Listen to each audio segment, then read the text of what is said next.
So these warm-up problems are going to be important to our lesson today, right? What is x plus h squared? What'd you get for that, Heather?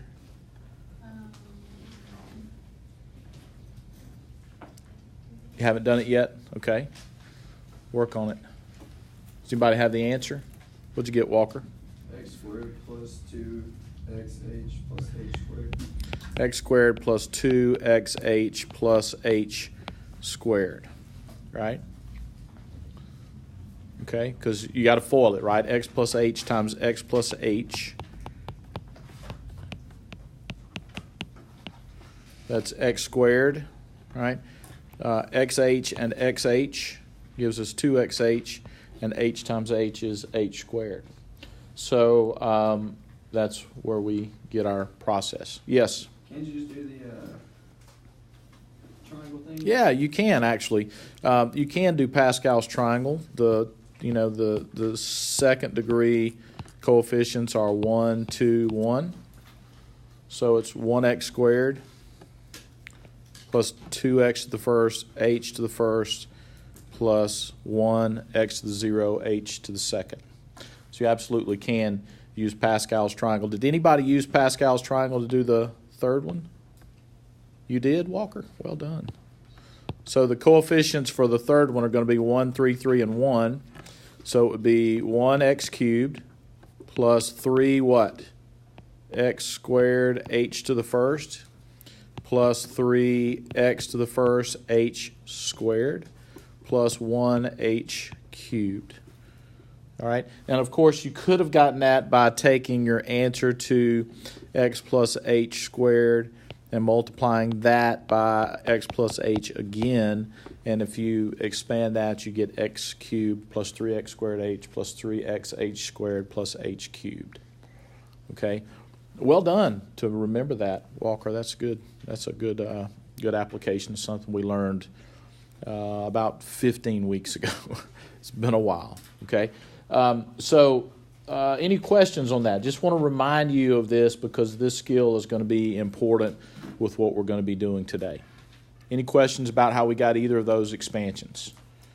This is called binomial expansion. It's a skill that we looked at early on in college algebra, and we haven't revisited it in a minute, so I just wanted to remind you how to do that long way and shortcut way.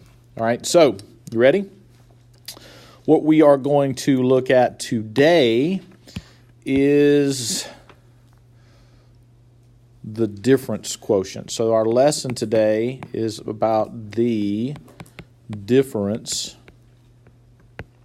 quotient. Now, we made reference to the difference quotient yesterday in class. I showed you what I'm about to show you again. How this works, what the difference quotient is, but the difference quotient. Anytime in mathematics you have something that has a name, the something, the Pythagorean theorem, the fundamental theorem of algebra, the difference quotient is a fundamental concept in calculus, all right? But most calculus teachers would like for you to have at least seen what you're going to see today before you take calculus, is because it's going to be helpful to have some kind of grasp of the concept. All right? Now, here's where the difference quotient comes from. Calculus, the first part of calculus anyway, is largely devoted to finding the instantaneous rate of change. Okay? How fast is the function increasing or decreasing at a specific point on the function? So what I showed you yesterday, I think we did maybe a cubic looking function look like this, right? And we may be interested in knowing what the slope is at a specific point, all right? So we may have a point on the function, and at this point, say right here, we're interested in the instantaneous rate of change, okay? Or what is the slope at that specific point? Now, what do we know about the slope at that point? It's what? Positive. It's positive, right? We know that. We've done this before. We can kind of look at it if it's going uphill. We've talked about positive there, it's negative there, and then it's positive here. We haven't really mentioned this maybe before, but if it goes from positive to negative and it's a smooth, continuous function, it has to pass through a slope of 0 somewhere, right? We can't go from positive to negative numbers without going through 0. And so there's some 0 slopes here, and calculus is real interested in those zeros, finding those zeros. All right? And we're going to do that by finding a function that gives us the slope and then set it equal to 0 to find out where those maximum or minimum values occur. The vertex, if it was a parabola, these are just local maximum or local extremes, as calculus is going to say it. But what we're doing today is very introductory to what the first part of calculus is about, which is finding the instantaneous rate of change or the slope at a specific point. All right, now the way we talked about it yesterday is if we picked another point on the function and we drew what is this called? It's called a secant line, right? That secant line, if we call that line L, this secant line, line L, is going to give us the average rate of change between those 2 points.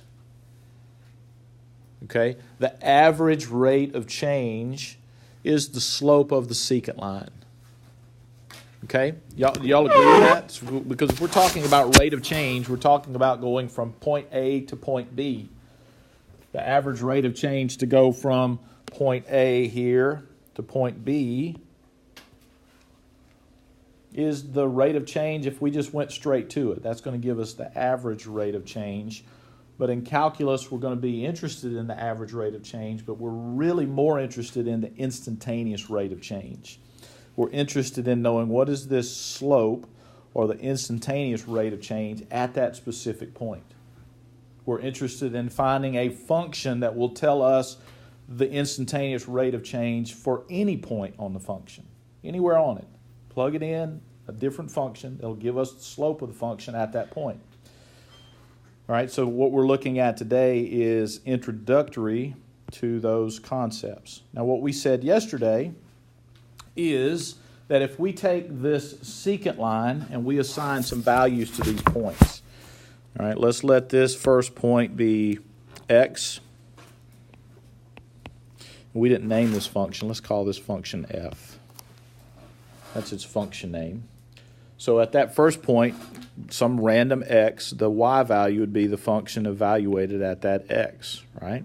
That's x and f of x. Now, we don't know the distance between these 2 points. We're not to scale here. These 2 points could be 1,000 units apart. These 2 points could be 1/1000th of a unit apart. We don't know the distance between those.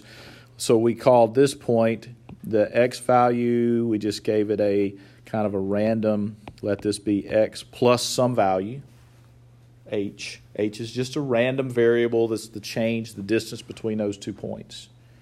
H might be 1 million, H might be 1/10,000,000th. It's just a little difference between those 2 points.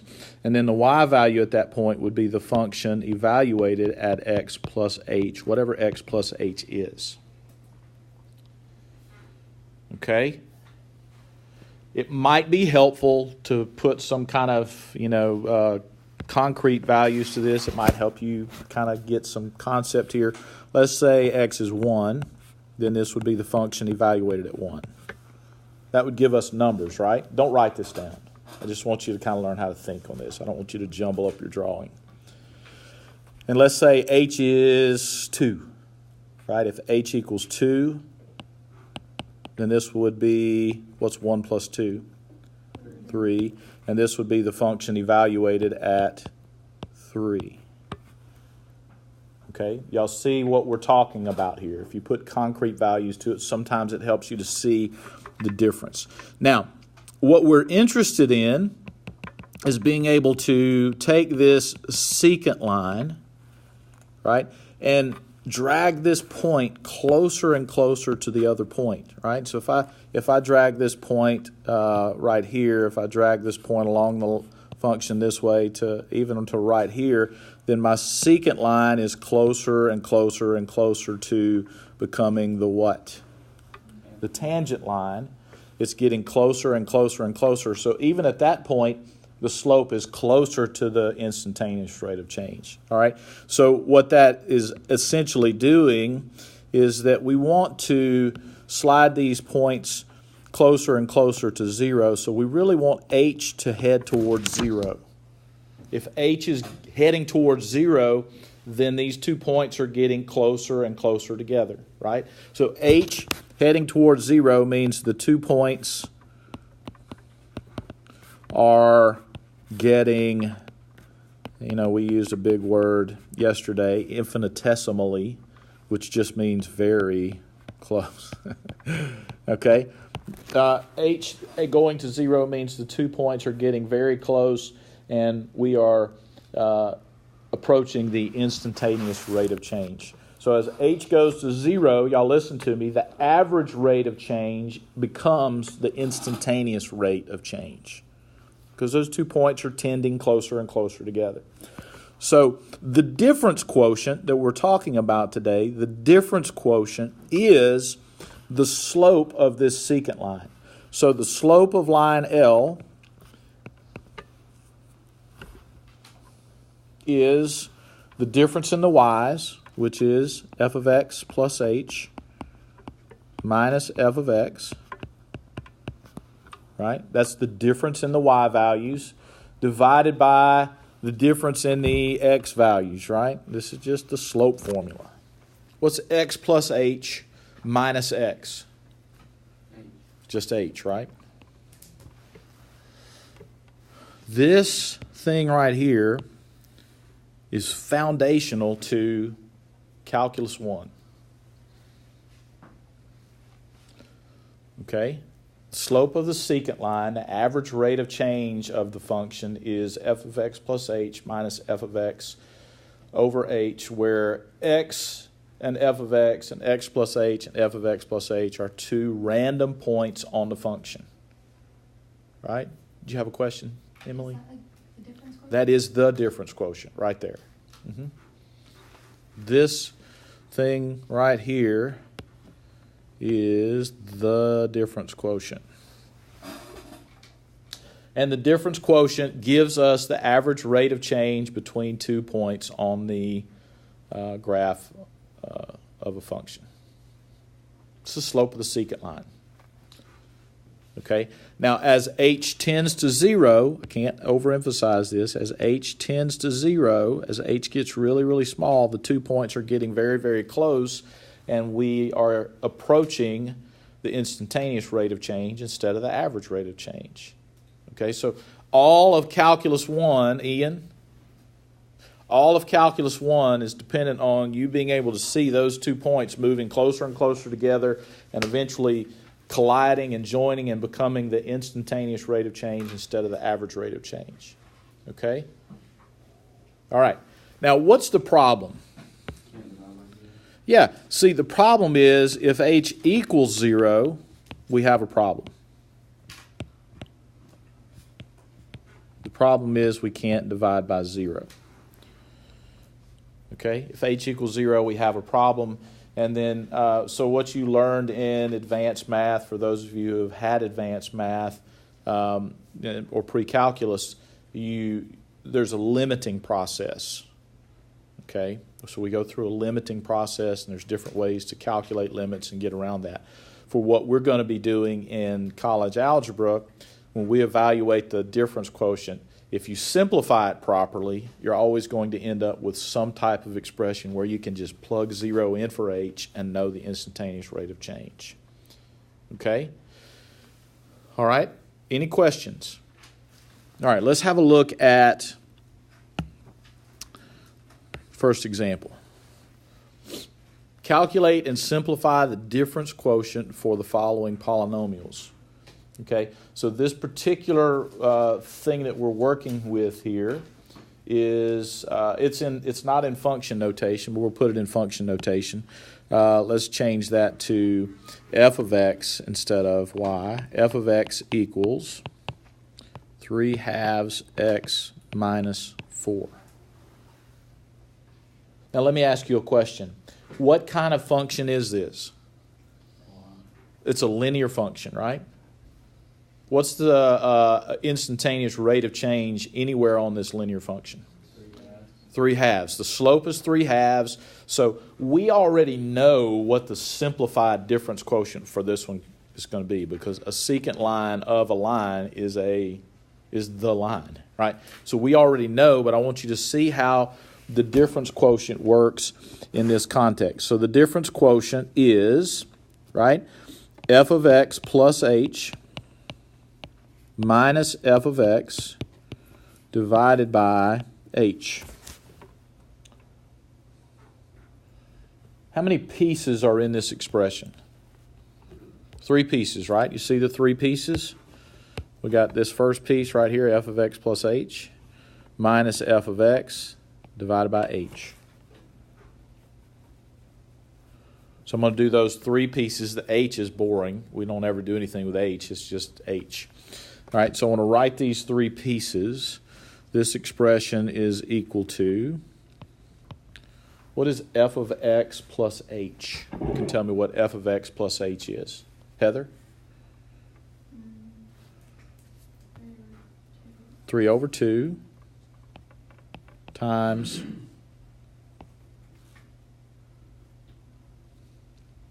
in the place of x, what am I putting?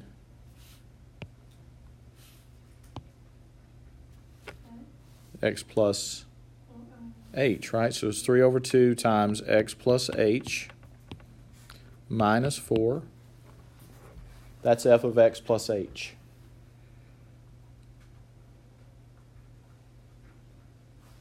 All right, let's take a sidebar because I see some confusion. What's f of pig? I know that's silly, but what's f of pig? 3/2 pig minus 4, right? Whatever's in the parentheses replaces h. Okay, so if I have x plus h in the parentheses, that x plus h has to replace x in that function f. So everywhere there is an x in this f function, f of x plus h replaces that x with x plus h. And I get 3/2 times x plus h minus 4. All right, the second part of it is minus f of x. What is f of x? 3/2 x minus 4. And all of that is being divided by h. Okay, so here's my 3 pieces. Here's f of x plus h minus f of x over h. Now it's just a matter of simplifying. Okay, I can take the top and I can distribute the 3/2 x. 3/2 times those things would give me, I got to zoom in here a little bit to make room, 3/2 x plus 3/2 h minus 4. Distribute the negative is going to give me minus 3/2 x plus 4, and all that is being divided by h. Now what do you notice happens here? A lot of stuff cancels. As a matter of fact, everything without an h cancels, right? So what are we left with? 3/2 h divided by h, and the h's cancel, and we're left with 3/2. The answer that we knew from the very beginning, we got. The average rate of change, the instantaneous rate of change of this function is 3/2. That's because it's a boring function. It only has one rate of change. Okay? Y'all liven up. Don't check out today. This will leave you behind if you're not careful. Yes? So since it already had like a slope that we didn't have to even... Well, it's good practice to go through the process. Right. But this one is one of those that's pretty easy. We know what the answer is going to be when we start, so we can check ourselves when we get there. Okay? The next example, can I erase this one, or do y'all have any questions about where any of these values came from? Yes? I'm just a little confused about how like you get the okay, like there's the top f of x plus h thing, and then like the one underneath it, like the 3/2. Yeah. X. I just like still, I don't completely get like where things plugged in from. Okay. Like, I like kind of see it, but it All right. doesn't- This is the struggle with this. This is the difference quotient, right? And just to make sure you understand, this is where we made the substitutions. Okay? Here's the function that we're working with. F is here.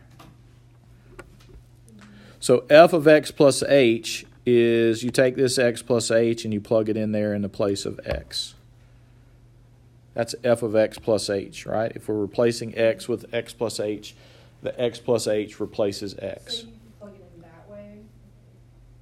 Yeah. But then, well, I guess I'm confused because it's like the one underneath, it's like, okay, on the one on top, it's like you plugged in the x plus h into the x, but then I feel like over here, it's like you plugged in the f into the... Yeah, because the second part right here, I'm assuming you're talking about this, right? Right, yeah. That second part is just f of x. It's just what we're given. Yeah. So it's just this. The second part's always just the function that you're given. Because like it's like the first part of the equation is like you take from this side and bring it over here, but then the next part you take from this side and you bring it over there. Do you see what I'm saying? Yeah, I think you just need to learn how to see the three pieces here. Here's the three pieces, f of x plus h, f of x, which is always going to be what you're given, and then h is the third piece, which is always boring. So we're always going to be plugging x plus h into the function we're given, using the function that we're given, and then have h. All right, let's do another one, Carly, and I think you'll, yes? Instead of, like, you see how, like, you distributed the 3/2 to the x plus h? Yeah? Could you just write it, go ahead and write it as 3/2 x plus 3/2 h, or do you have... No. Yes, you could. You don't have to show that step. You could go ahead and simplify along the way. I'm just doing that to do this. Here's the next one. Oh, I don't want that graph to be there. I don't want that graph to be there. Let me pause this for a second, make that graph go. All right. Directions are the same. We're going to calculate the difference quotient. Right? So I'm going to write this a little different. I'm going to zoom in so I've got plenty of room. These can get a little bit lengthy.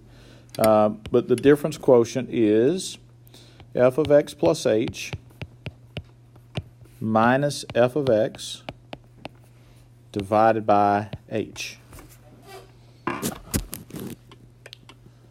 Three pieces. All right, all coming from the function that we're given, right? We're given a function is f of x is negative 2x squared. Okay, Carly, since you were asking the last time, what is f of x plus h going to be? Would you basically just make it negative 2, and then like where the x squared is, you plug in the x plus h? That's exactly what you do. It's just that simple. But like I just said that because like I remember what we did the last time. I don't know. If all of them are set up that way, then like I'll know. But if like They all are. okay. Because the formula never changes. So to find f of x plus h, it's a matter of being comfortable with dealing with function notation. What's in the parentheses replaces every x. It's just that simple. And then you simplify from there. All right, so we're taking that and we're subtracting f of x. What is f of x? It's what we're given. Negative 2x squared is f of x. And all this is being divided by h. Okay? Y'all with me? Now we simplify. Because the name of the game in calculus is to try to get this to a place where we can plug 0 in for h and get a function that gives us the slope. In the last example, the h just went away, which is beautiful. We don't have anything to plug it into. Because we can't plug 0 in for h here, can we? All right, so let's talk about, we already did as a preliminary, x plus h. We're not going to multiply it out every time. X plus h squared is x squared plus 2xh plus h squared. Right? Plus 2x squared over h. Now, all I did there is rewrite x plus h squared as x squared plus 2x plus h and distribute these to make that plus. Now, what are we going to do next? Distribute the negative 2 on the front. That will give us negative 2x squared minus 4xh minus 2h squared plus 2x squared, all divided by h.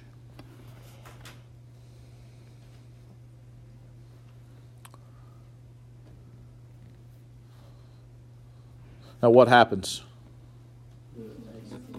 The 2x squareds cancel, right? And we're left with negative 4xh minus 2h squared over h.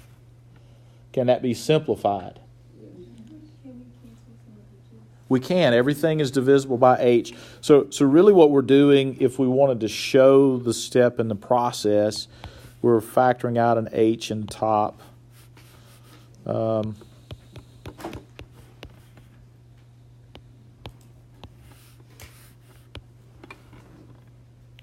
Right, and then you can cancel the h's to simplify it, and that gives us negative 4x minus 2h. And that's the answer that we're looking for in college algebra, okay? We're just manipulating it. Now, have we gotten this to a point where we can plug in 0 for h? Yes. We have. What do you get if you plug in 0 for h? You get negative 4x, right? So in calculus, that negative 4x is called the derivative function. This is beyond what I'm going to require you guys to do here because I haven't really shown you enough to understand what this completely means. But the derivative function is negative 4x. If h is 0, we get a function that gives us the slope of the tangent line at any point on the graph, the instantaneous rate of change. Okay? Now, here's kind of a really quick. I don't even want you to write this down. We know what negative 2x squared looks like, right? Negative 2x squared looks like this. It's a curve, right? So over here at x equals 2, we get a point down here. What's the point? Negative 8, right? The instantaneous rate of change, f prime of 2, is negative 8.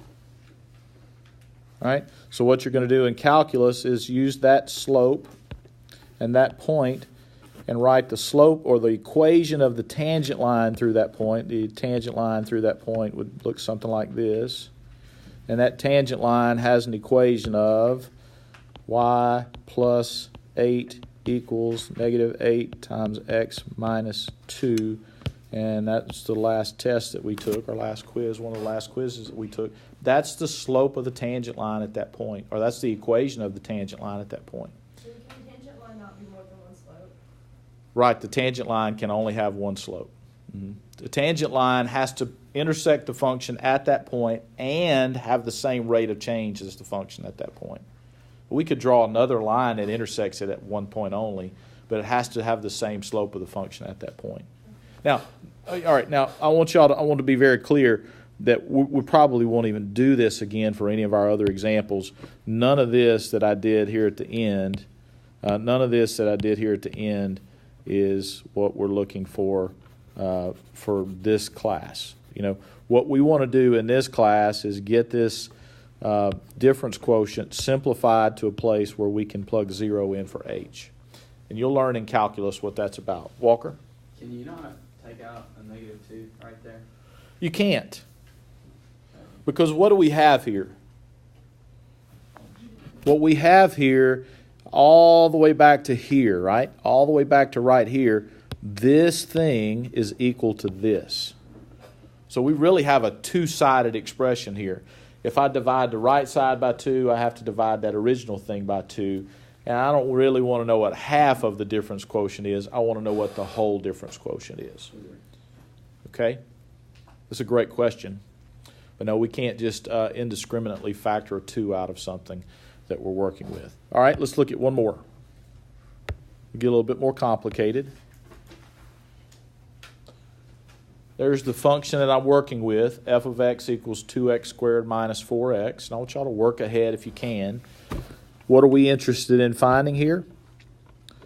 We're interested in evaluating and simplifying the difference quotient. So what we're interested in is f of x plus h minus f of x all divided by h.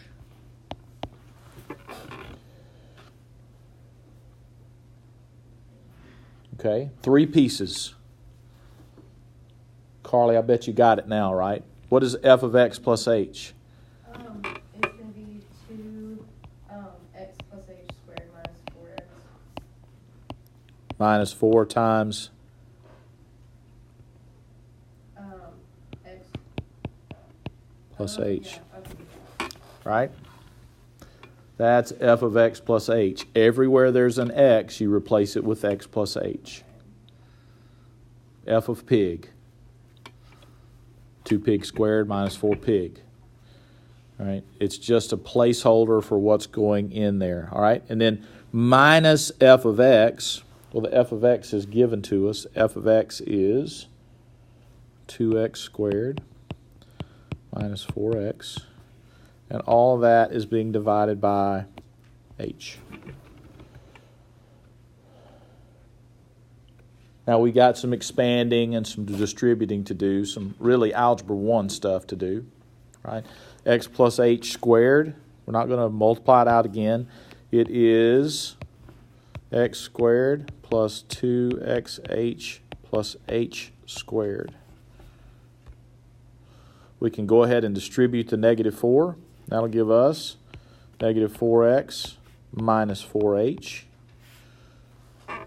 Distribute the negative to that last parentheses. That gives us negative 2x squared plus 4x. And again, all of this thing is being divided by h. Okay? Y'all with me? Now, in that first expression, we want to distribute the 2. And we get 2x squared plus 2xh plus h squared minus 4x minus 4h minus 2x squared plus 4x. All this is being divided by h. What is it?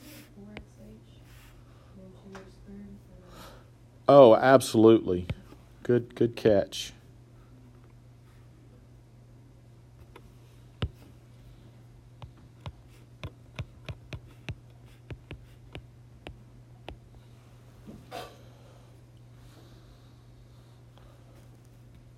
$10 points for you on that one.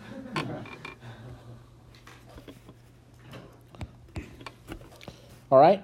Now we've got a lot of things going away, right? As a matter of fact, everything except the h terms goes away, right? 2x squared gone with this negative 2x squared. Negative 4x and positive 4x are gone. So what we're left with on the top is 4xh plus 2h squared minus 4h, all divided by h. And we can divide everything by h, right? Because every term has an h in it, so the h goes away, one factor of h, and we're left with what? 4x plus 2h minus 4. Now we have gotten this to a point where we could do what if we wanted to? Plug 0 into h, and what is that going to give us? 4x minus 4 is a formula, a function that gives us the instantaneous rate of change of the function. Is that it? That's it. So we aren't supposed to plug 0? You can if you'd like. If you were plugging 0 in, again, I'm kind of cheating the process a little bit because there's a whole concept that goes into this and some other things. But Yeah, if you plug 0 in, what you get is what we call in calculus the derivative function, f prime of x. We started out with f of x, and if we can plug 0 into that, this f prime of x, this function right here, is a function that gives the instantaneous rate of change of f. Okay, now that's again, I'm cheating. I've in a calculus class, if I were teaching a calculus class, we go way deeper into this before I do this, and then eventually into calculus, you don't do this every time you're going to find the derivative. There's other shortcuts and rules that you learn by going through this process. Okay? Any questions? All right. Your homework from this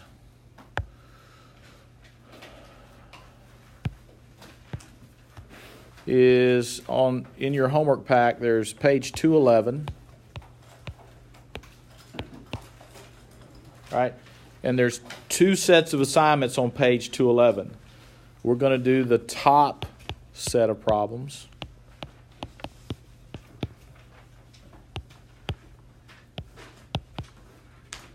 And I just want you to do 1, 3, 5, and 7.